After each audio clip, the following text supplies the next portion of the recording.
بس وكده نكون عملنا قاعدة بيانات تدخل البيانات تلقائي لوحدها من غير ولا غلطة ومن غير ما أعمل مجهود. نيجي من كتالوج نعمل كونكشن للجيو داتابيز زي ما قلنا قبل كده، وهقف على الفيتشر داتا سيت، كليك يمين، بروبرتيز، مانج، واعمل على جلوبال اي دي. تمام كده اقول له اوكي. بعد كده اجي على الطبقة اللي انا عايز اعمل عليها الرول، وليكن مثلا الجوامع، كليك يمين وافتح الاتريبيوت تيبل الاول واضيف فيلد فيه. تمام، ده الجلوبال اي دي اللي احنا عملناه. ده بيكون عمود ارقام تسلسليه، بيكون صعب جدا ان هي تتكرر او يحصل فيها غلط، فانا بكون ميزت كل نقطه برقم تسلسلي الاي دي بتاعها. تمام كده، هقول له اد، اسميه ديت مثلا، والداتا تايب بتاعته هخليها تكست. هنا انا اخترتها تكست عشان انا كتبت له في الكود بتاع الاركاد ناو، يعني انا عايزه الوقت الحالي، واديته فورم معين كمان للديت اللي هو اليوم، بعد كده الشهر، بعد كده السنة. فعشان كده خليته تكست مش ديت. وبعد كده سيف. بعد كده اقفل كل التيبلز اللي انا فاتحها، كليك يمين على الطبقة اللي انا عايز اعمل عليها الرول برضو، ومن داتا ديزاين اتريبيوت رولز. هنقول فكرة الاتريبيوت رولز ببساطة، هي بيكون جواها 3 حاجات: الكالكوليشن والكونسترينت والفاليديشن. تمام كده، احنا نقول دلوقتي الكالكوليشن بس. ده اللي هو ممكن مثلا اعمل حساب تلقائي لحاجه، لطبقه انا برسمها من غير ما انا اتدخل فيها او اكتب اي حاجه. اللي هو مثلا انا برسم مبنى، فمجرد ما اخلصه هيكون هو عارف مساحته قد ايه، فيحسب لي قيمه الضريبه. تمام، وده بيكون تلقائي من غير ما انا اكتب اي حاجه في الاتريبيوت او كده. آه يدخل البيانات تلقائي، مثلا ان انا يدمج اسم شارع مع رقم المبنى، فده طبعا يكون جودة البيانات اعلى، وما يكونش فيه غلط في الداتا انتري اللي داخله. تمام كده، الحسابات المكانية، ان انا مثلا بحط نقطة مدرسة، فمجرد ما احطها ياخد اسم الحي اللي تحت منها على طول، اللي هي الطبقة اللي تحت منها مثلا المرسومة ده اسم الحي، فهو ياخد اسم المدرسة زائد اسم الحي برضو، ده تلقائي من غير ما اكتبه، من غير ما اعمل اي حاجة خالص. تمام كده، ده بيشتغل على طول مجرد ما اعمل سيف، او حتى وانا بعمل اديت، مش زي الفيلد كالكوليتر. بس وده طبعا بيخلي اداره البيانات اذكى واسهل، وبتدير نفسها بنفسها. فده بيوفر الوقت والجهد، وبيقلل المراجعه اليدويه اللي بتحصل والكلام ده كله، وان هو ما يكونش فيه غلطات اصلا، وبتكون قاعده البيانات ذكيه. تمام، فانا هاجي دلوقتي على اول حاجه اللي هي نعمل اد رولز. تمام كده، ده انا هضيف بقى حاجه اللي هو بيان يدخل تلقائي، اول لما احط الطبقه البيان يدخل على طول. تمام كده، فانا مثلا هكتب اسمه هنا كده، وليكن ديت. بنيجي في الديسكريبشن بنكتب اي حاجه احنا عايزينها، ده على حسب طبعا لو احنا شغالين على مشروع كبير وفي كذا حد شغال عليه، فلازم نكتب ديسكريبشن يكون كويس، عشان يعني اللي يجي يشتغل بعد يكون فاهم الرولز ده لايه. تمام كده، وهاجي اختار الفيلد اللي انا لسه عامله اللي هو الديت، ده اللي هيحط فيه البيانات. هنا في الاتريبيوت رولز بيكتب بلغه الاركاد. تمام كده، هي لغه سهله وبسيطه، يعني كده كده مع الوقت يعني سهلة إن هي تتعرف. تمام، وممكن في البداية ان احنا نجيب الاكواد من اي ابلكيشن اي اي مثلا بيكتب الكود عادي، ونيجي نحطه هنا بيست على طول ونشتغل بيه عادي يعني. بس فهنكتب مثلا دلوقتي كود يخلي ان انا مجرد ما احط اي نقطة جامع مثلا او كده، يكتب لي الديت بتاعها او الوقت اللي حد عمل فيه النقطة دي. تمام كده، تلقائي في العمود اللي هو الفيلد بتاع الديت. تمام كده، فهنكتب الكود. بعد كده بقول له فاليديت من هنا عشان اتاكد ان الكود صح. تمام كده، بقول له اوكي. هنيجي للتريجر، ده بيكون زي مراقب. تمام كده، بيكون على الانسرت في حاله الادخال او الابديت، في التعديل او في الديليت. تمام كده، احنا هنعمله على الانسرت والابديت. هنا عندها 3 حاجات في الاكسكيوشن.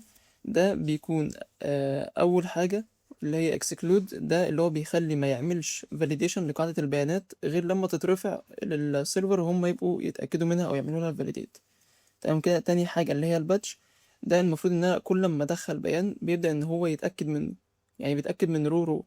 تمام كده، فانا لو فعلته ده هيخلي ان انا لما ادخل البيانات كلها يبقى يتأكد بعدين. اخر حاجة اللي هي الديسيبل، ده بيخلي ان انا اكني طفيت الرولز دي بس ما مسحتهاش، بس اتطفت يعني ما بقتش شغالة. تمام كده، فهقول له سيف، وخلاص اقفل الاتريبيوت رولز بتاعي. دلوقتي انا لو حطيت نقطة في اي حتة، هيجي في الفيلد اللي اسمه ديت هيحط التاريخ اللي هو اتحط فيه النقطة. تمام كده، فمثلا هاجي من edit create بعد كده اختار طبقة الجوامع عشان انا دي الطبقة اللي انا اعمل عليها الرول، واحط نقطة في اي حتة. بعد كده فينيش سكتش وسيف.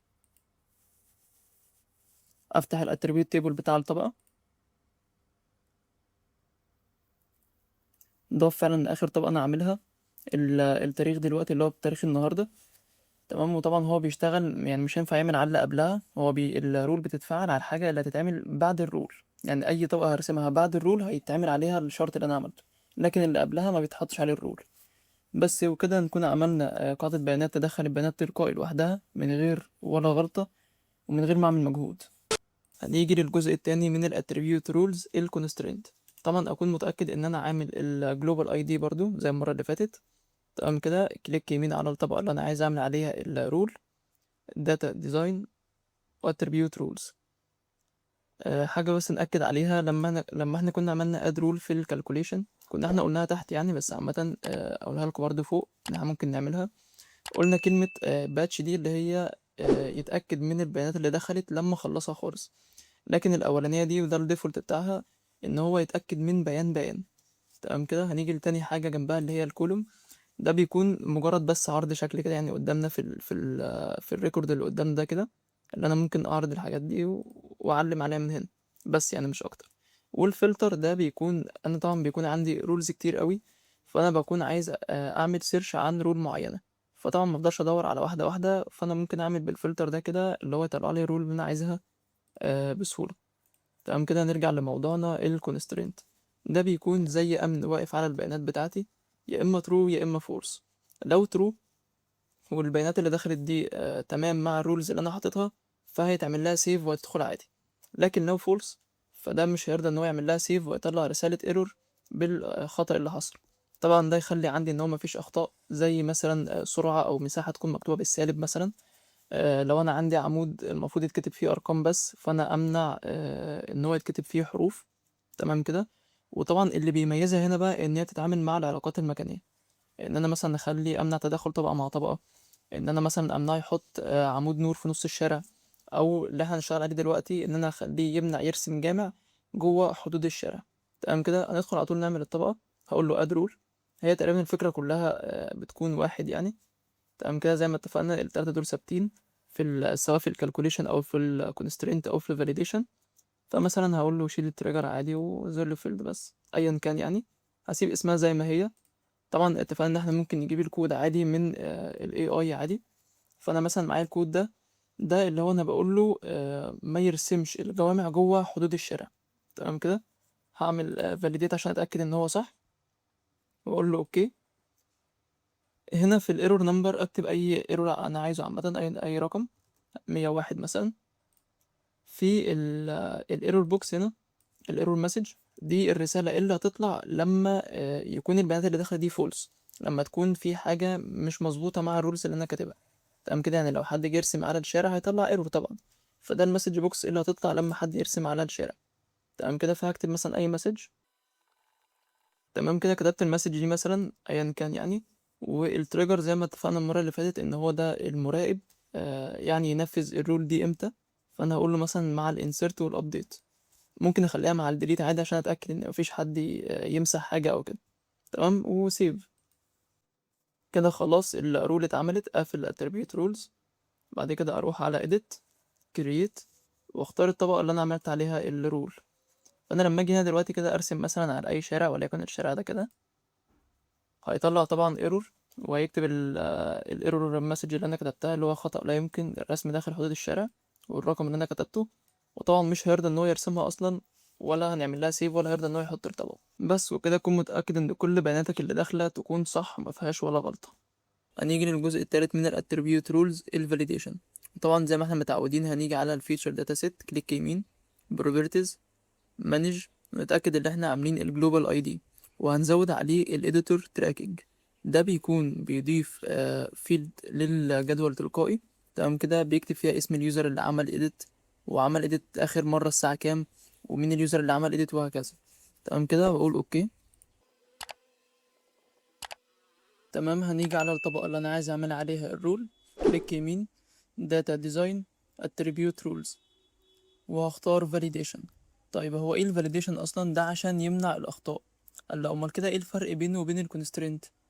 بكل بساطة الكونسترينت ده عشان لو في خطأ ان احنا خالفنا حاجة في الرول واحنا بنرسم، هيطلع رسالة ايرور ومش هيرضى ان هو يرسم اصلا.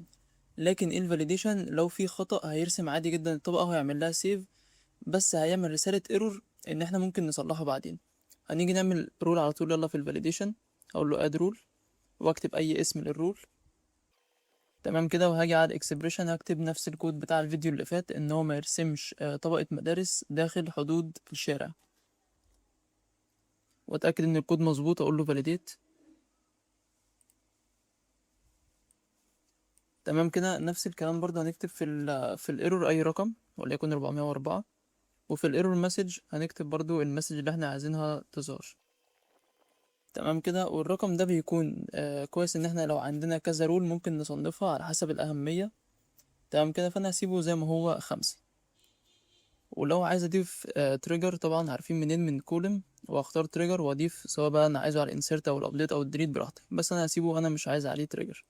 تمام كده، وهعمل سيف. كده خلاص عملت الرول وما فيهاش مشكله. هقفل الاتريبيوت رولز، وهنعمل عادي زي كل مره ان احنا هنرسم بالطبقه من edit، بعد كده create، واختار الطبقه اللي انا عملت عليها الرول. تمام كده، فانا هاجي ارسم مثلا على الشارع ده. انا لو رسمت هو هيرسم الطبقه عادي جدا، وهقول له finish sketch. تمام كده، وبعد كده اعمل سيف. وطبعا ضروري لازم نعمل سيف للإيديت او اي رسم احنا عملناه. تمام كده. طيب دلوقتي انا اظهر الخطأ ده ازاي؟ انا عشان اظهره هو مش هيظهر لوحده، انا لازم بستعمل تول من التول بوكس عشان اظهر الخطأ ده. تمام كده، فهروح على analysis، بعد كده tools، واسم التول اللي احنا هنستخدمها evaluate rules. تمام كده، هاجي في الانبوت هحط الجي داتابيس بتاعتي اللي انا شغال عليها، والتايب هختار ان انا شغال على الفاليديشن، وبعد كده ادوس run.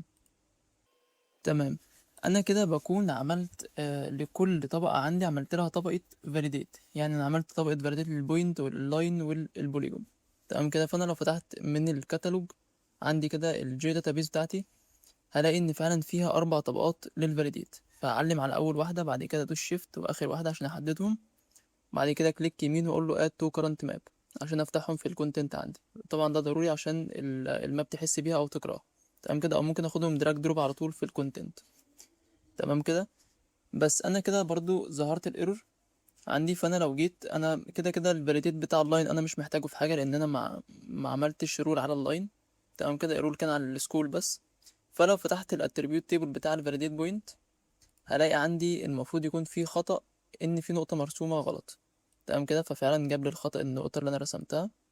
لو عملت كليك يمين زوم تو، هيودينا على النقطه اللي انا رسمتها.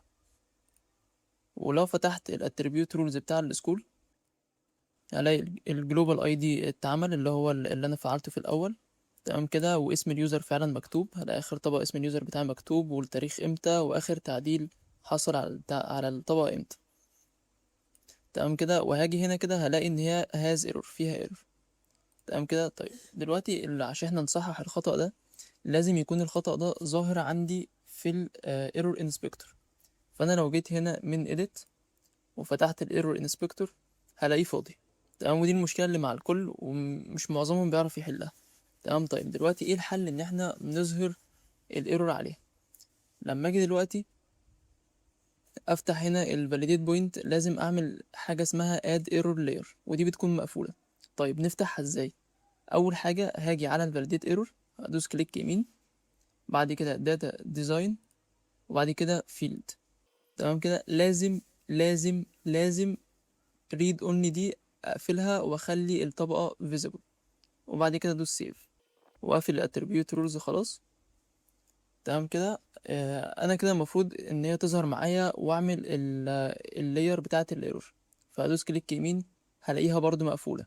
ده تمام وعادي وطبيعي بيحصل. فهعمل سيف للبروجكت بتاعي وهقفل البرنامج وافتحه تاني. تمام كده، بعد ما البرنامج بيفتح هروح كليك يمين على الفاليديت بوينت، وهلاقي فعلا ان الاد ايرور لاير اتفتحت. تمام كده، فهعمل اد للايرور. انا كده خلاص عرفت الايرور عندي وظهرت اللاير بتاعه الايرور. فانا لما اروح على edit بعد كده ايرور انسبكتور، هلاقي عندي المفروض الايرور ظهر عندي. تمام كده، ده الايرور اللي عندي اهو باسم الايرور والمسج اللي انا عملتها والرقم. تمام كده. فاجي كليك يمين برضو واقول له زوم تو عشان يوديني على الايرور. تمام كده، انا ممكن اعمل لها فيكس طبعا من الادوات اللي عندي في ايديت، ان أنا اعمل لها موف او ديليت.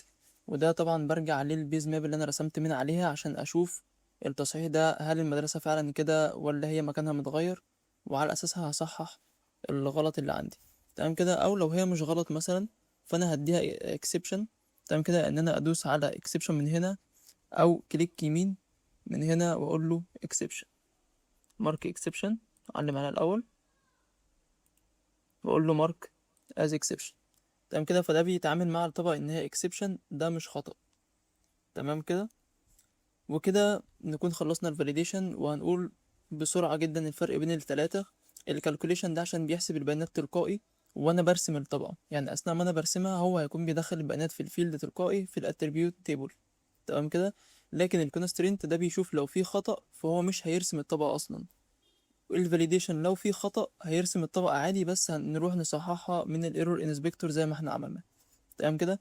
طبعا من رأيي ان الكونسترينت ده هتكون افضل. تمام، عشان توفر الوقت والمجهود في التصحيح. وكل حاجة طبعا بيكون ليها حاجة على حسب اللي احنا عايزينه في المشروع ايه. تمام كده. التلاتة مش مرتبطين ببعض، لكن ممكن نعمل اكتر من واحدة على نفس الجدول عادي جدا. ان انا اعمل كالكوليشن مثلا انه يحسب لوحده، وفي نفس الوقت على نفس الجدول اعمل كونسترينت عشان لو في حاجة غلط في الكالكوليشن هو يصححها منه تلقائي، وانا اخلي قاعدة البيانات تدير نفسها بنفسها من غير ولا اي مجهود مني. وبس كده.